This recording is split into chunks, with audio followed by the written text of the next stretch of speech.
So my people, Dele Farotimi has shared his experience with Nigeria government, what he went through and what he is still going through in the hands of Nigeria government. Like things are really happening. To the extent they drag him to court and he wanted to go for life imprisonment, my people. And one traditional ruler wanted to buy him. Things they happen. Oh. And also he talks about this Pastor Adeboye's comment. And he said that Nigeria police is trying to arrest him, that if eventually they succeed, that no one should plead on behalf of him, just because he is exposing the evil that is going on in Nigeria. This to tell you that these people don't want to be criticized. They just want to be doing whatever they want to do, and Nigerians will close their mouths and be following them like mumu. My people, things they happen. Let me allow you guys to just listen and hear everything that he said in this particular video. I serve to remind me that I do want us to talk before the talk. Now, it is not my style to bring my persecution by the system to the public space. Never. I have dealt with the numerous challenges and attacks that I've experienced in my life from the system and operatives of the system without coming to the public to talk about them, because I believe they are private to me, and as a citizen, quote and unquote, we will continue to test the boundaries of the law to find solutions to these problems and challenges. For 6 years, I was dragged through the courts. I was sentenced effectively to a term of life imprisonment unless I paid the sums of about, I think, 214 million naira. The EFCC was pressed into evil agency. For 6 years, I was taken through the court systems. It took the Court of Appeal to free me. You can look up the case, Dele Farotimi versus the Federal Republic of Nigeria. I never came to the public space to talk about it. I took it. I never once came to you to tell you what I was dealing with. 6 years. It took the Court of Appeal, Lagos Division, to free me in a 2-1 majority decision, something that should never ever have proceeded to any court.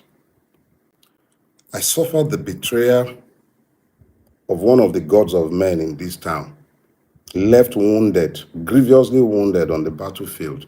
I never once came to this place to talk about it, and I still would not. In 2021, a traditional ruler in this town sat at the head of a plot to murder me. I submitted petitions to the Commissioner of Police at the time, Akim Udumosu, and I did submit one to the State Security Services, Shangisha. Nothing came of it, in spite of the fact that names were given, specific location was provided. Nothing came out of it. The only reason I spoke about it in public was so that you would all be aware if anything had happened to me at the time, and even now, of the persons who are involved or who are involved in that plot. The same people trying to kill me at the time sit today in the seat of the presidency. I never came to the public to talk to you about it, and my reasons are very simple. You don't do what I do without being prepared to die whenever death comes. And I died a long time ago. Nobody is about to start scaring me with death. Let's be clear about that. So, I never bothered coming to you to talk about it. I operated a waste management franchise in this town. I did not owe Loma a dime. I paid my franchise fees faithfully. It took Loma a single letter querying me to cancel my franchise. I never came to the public space to talk about it. I'm in court. On Monday, I received a summons from the police because a thin-skinned member of the Nigerian ruining class is offended by my words. I wasn't going to talk about that either. I was going to deal with it as I was already dealing with it. But yesterday, I got information that yet another principality is determined to use the powers of the Nigerian state and the Nigerian police, suborn their powers in pursuit of me. Let me be clear. If anybody should arrest me, let nobody beg for my freedom. Demand that they should take me to the court. Maybe they are the ones who are always saying go to court. I've always used the court as my instrument of battle. Even as much as I have continuously assailed that judiciary as an institution, it still remains the judiciary, and I will use it. But let nobody presume to plead with anybody on my behalf. I have lived my life up till this point, waiting for the consummation of this crystallization between myself and the system. I am here. I'm going nowhere. If anybody's going to run, now I go run. Not they run from honor. Welcome to Sunday service. And don't worry. Oh yeah, sorry, one more thing before I go. In as much as you guys have been faithlessly railing against Pastor Adeboye, the man actually told you guys the truth. If they hadn't been praying so hard, the evils of Bulaba and the multiple levels of evil that has overtaken us should have had the Naira well above 10,000 to 1. Where else in the world would you find the kind of concerted effort at the destruction of a country that has been visited upon Nigeria? Where else?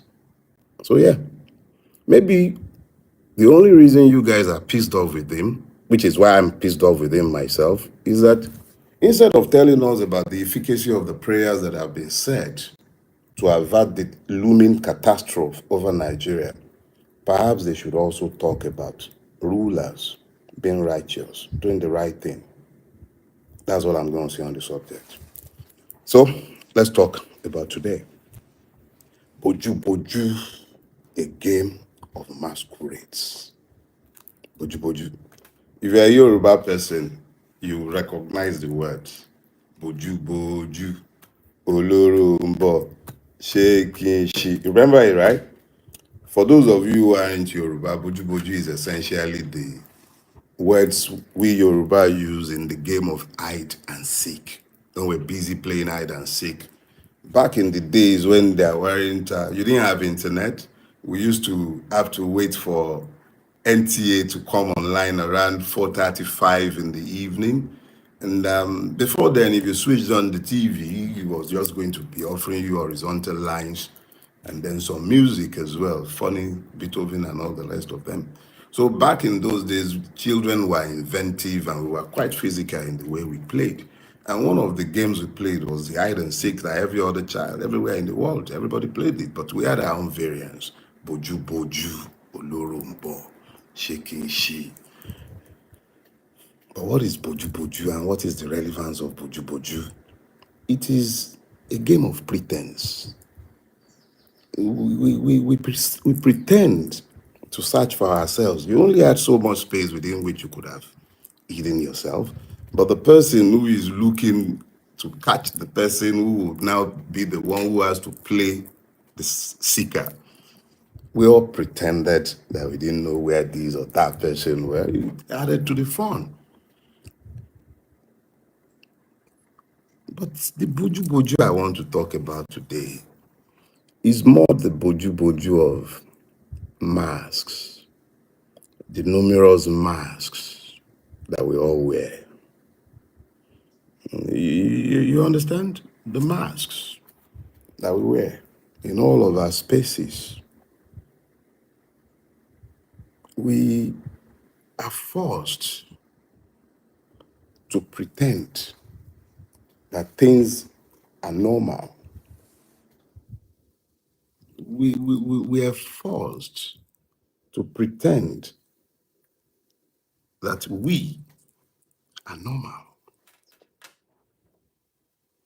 You know, back in the days when I had my dreads, or at least what became dreads. After I had fulfilled the condition that should have led me to shave off the locks at the time, I found that I began to enjoy the shock that I was seeing in the eyes of members of what is largely the Nigerian middling class and his upper class, at least the ones who have not become stratospherically rich. How do you pronounce that word? Stratospherical, whatever. They've not become so stupidly rich that they can't think anymore. At least we still run into them in airport lounges, in restaurants, in aircrafts. And I am blessed to be able to access the same level of comfort that a lot of them can enjoy within reason. So there I am looking like the madman in the midst of their normalcy. And I look at them giving me their shocked reactions, and I pitied them because I was deliberately, even up till now, pictures from back then still evokes that deliberate decision. I was deliberately showing them the madness of the society that they had built and the middling nature of their capacities, intellectual capacities. I needed them to see that even as they assailed the young men and women who elected not to enter the strictures that they had created and by which they wanted Nigerians to live, the stereotypical ignorance that would lead them to think that because a man had dreadlocks, he was therefore a criminal. The way the Nigerian police had normalized that profiling, I was deliberate about keeping my head that way because I wanted to be in their faces. So, masks. They were wearing the mask of normalcy, and I was deliberately wearing the mask of insanity. The insanity that they had normalized by their pretenses. So we all wear masks. We're all pretending at one level or the other. Some wear masks and pretend to be good. Some wear masks, pretend to be indifferent. But there is a willful self-hypnosis that is required to keep up the charade by which we have defined our existence in our country. What is a charade? A charade is an absurd pretense intended to create a pleasant or respectable appearance. That's not my definition. That comes from Google, but I would explain it to you so that we would all get it. When things are really bad, evidently so, you're living in a house with leaky roofs. We can see the pails. We can see the different containers by which you're containing the leaky roof falling onto your torn carpets. We can see it. But there you are, sat in your regal majesty, drinking tea out of gilded cups, chariot. You pretend, absurd pretense. You know the thing about absurdity? Absurd pretense is when you, an impoverished country, not necessarily because we're poor, but we've been designed to be poor. You now have rulers, or maybe I should say ruiners, living in opulence in the midst of poverty.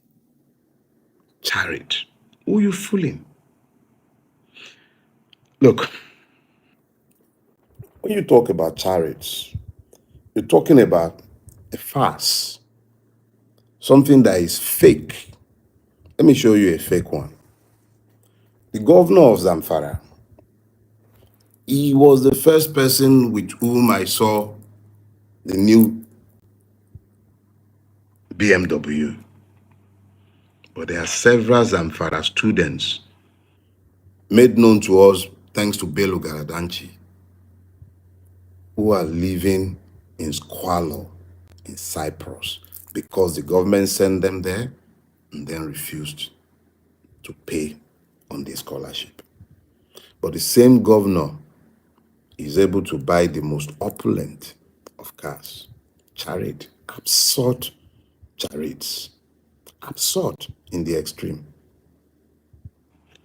Zamfara does not have an airport, but I am told that the number of planes crisscrossing their airspace is scary, and we continue to pretend that everything is fine. Look, let's look at the extent of masks that we wear in Nigeria. What is a judiciary? A judiciary is an arm of government whose job it is to interpret the law. It runs the court systems. It comprises also not just of judges. The lawyers are just as much a part of that judiciary. And then our own judiciary. What capacities does it have? What kind of justice can be found therein? One of the most heartbreaking things for me as a lawyer is the knowledge, and I'm speaking to knowledge, I'm not talking about suppositions. It is the knowledge that it is almost impossible to find substantial justice in our courts. If you don't believe me, let me remind you. Children, I don't know how many of them now, because it gets baffling and even more confusing when you begin to look at the pictures that came after they were released. But we were told minors, and we saw several pictures and videos of minors in the court. These persons were sent to prison by a judge.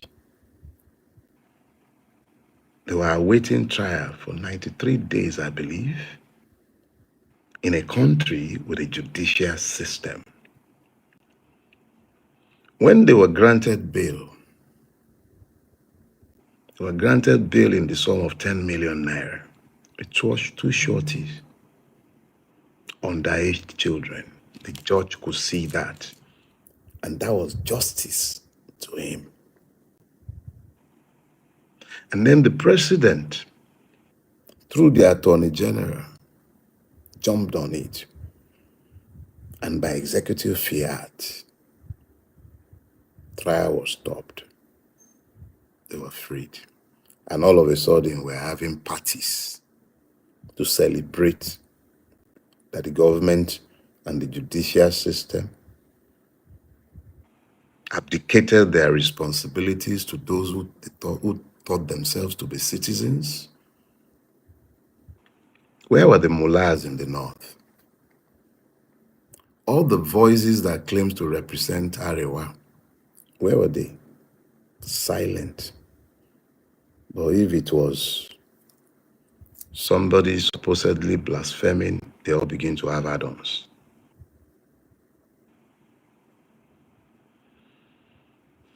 And we have a judiciary. That same judiciary asked mascot the slapper to raise 500,000 naira bail. A legislator, 500,000. Underage children, 10 million naira. And we have a judiciary. Masks, chariots. They are outliers, yeah.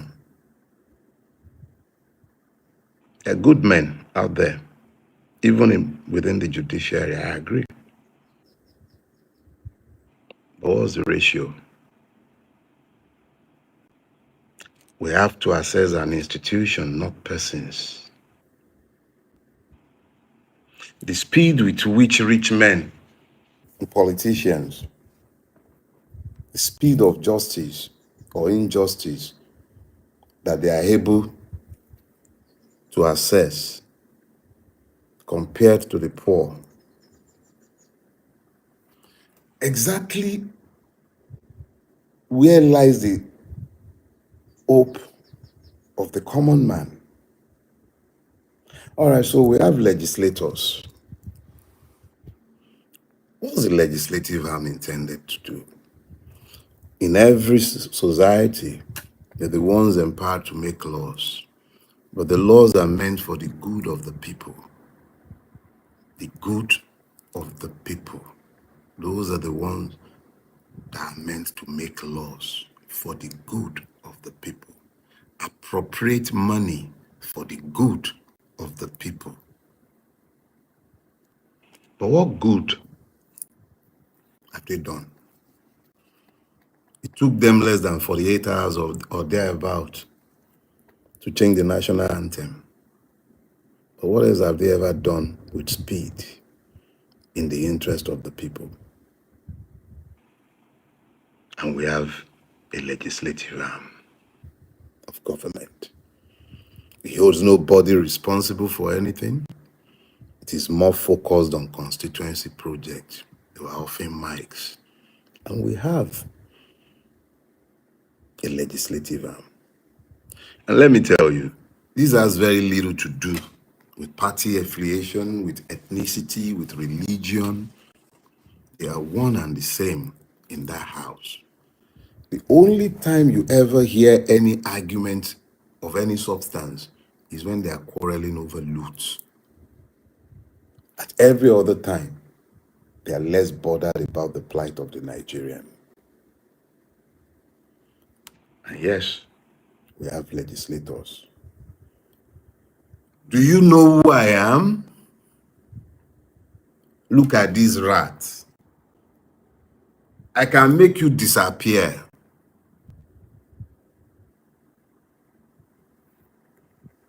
I will lock you in my generator house.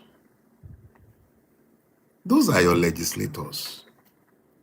And please, don't get me started already. The person in question, I've alluded to it somewhere else. This person came to the National Assembly on the back of APGA. He had the picture of Ikemba adorning his poster.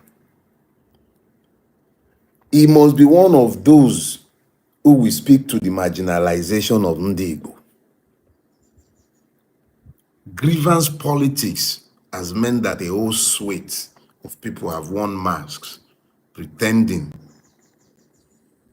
to be the ones who are protecting the interest of the people. That one did not bother to ask the ethnic affiliation of the person he was happy slapping. I'm not sure it would have mattered much to him. And we have legislators. Masks. Masks. That's what we're all wearing. Masks. We pretend in a game of charade. That's what we're all wearing. Do I talk about the executives? The only thing that is true of them is probably the last of the syllables. Thieves. That's what we have essentially enthroned in office across the length and breadth of Nigeria, from governor's office to local government chairmen to heads of parastatals, MDGs. Thieves. Everywhere you look, thieves. Actual thieves, convicted thieves, criminals of all sorts, running our enterprise. If Nigeria were to be an enterprise, it's being run by crooks. That is not me abusing anyone, just simply saying what is. You want us to talk about the clergies?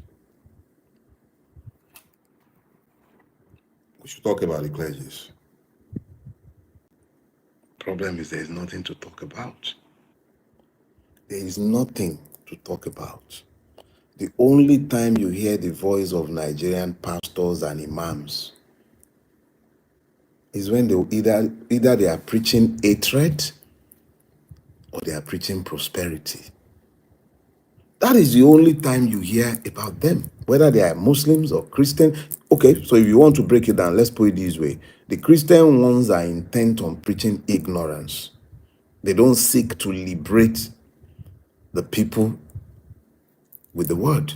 They seek to enslave. The Muslim ones are a little different. They hold nobody to account. The only difference is that they are not as loquacious as the Christians, at least in the South. But look all over our country today. If God is indeed the God of truth, how come our country has been overtaken by lies, by deceit, by fakery, by a charade? All right. So you were praying so that so that naira will not fall to 10,000 to 1. Praise the Lord. The Lord hears prayers and his name shall not be mocked.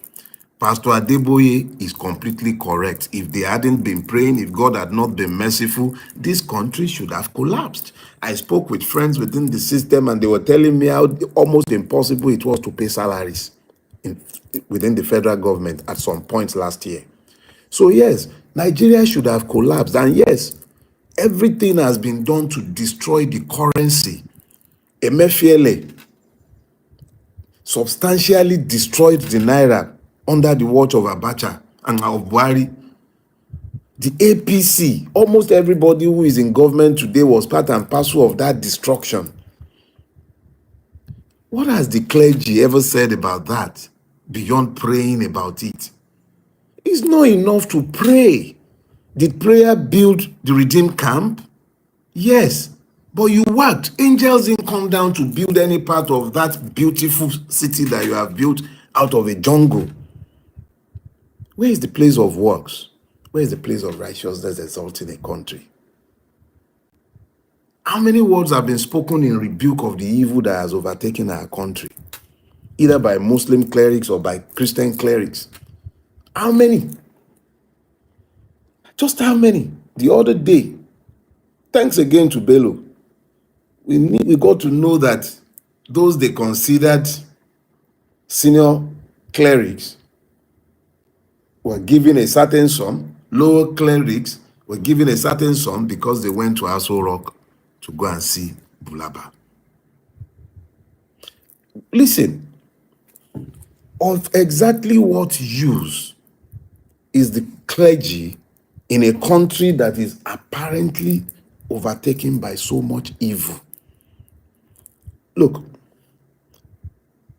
today, a bank executive confessed to me that this shortage of naira, the scarcity of naira that we are seeing, is not contrived. It's simply scarce, it's not available. How is that possible?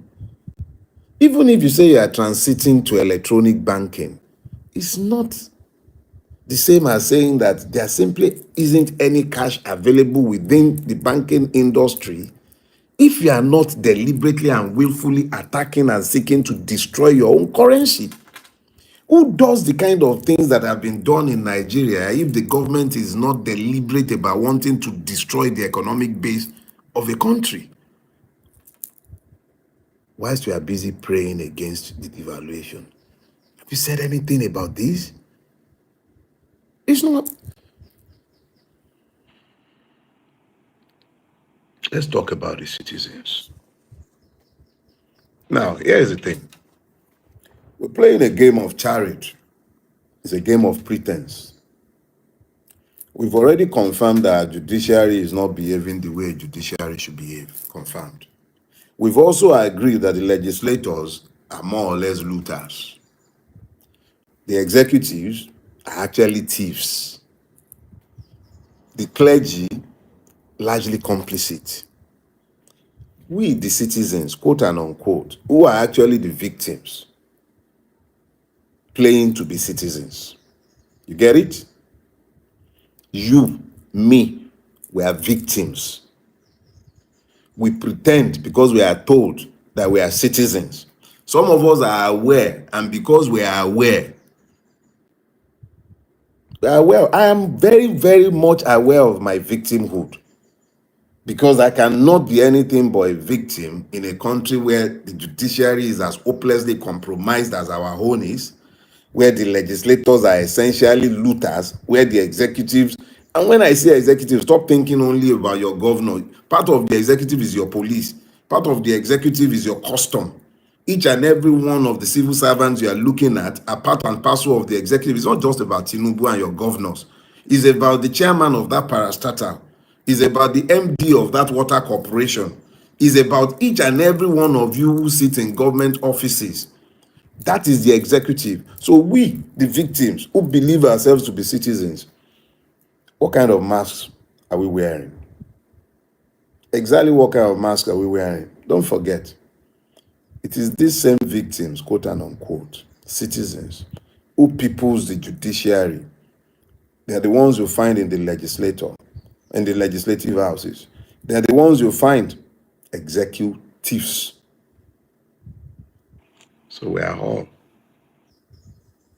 to blame. So my people, that is it. I hope you guys had everything Mr. Dele Farotimi said in this particular video, which he always speak to the power, which he always said it as it is. This is reason why these people, they are offended and they want to shut his mouth up.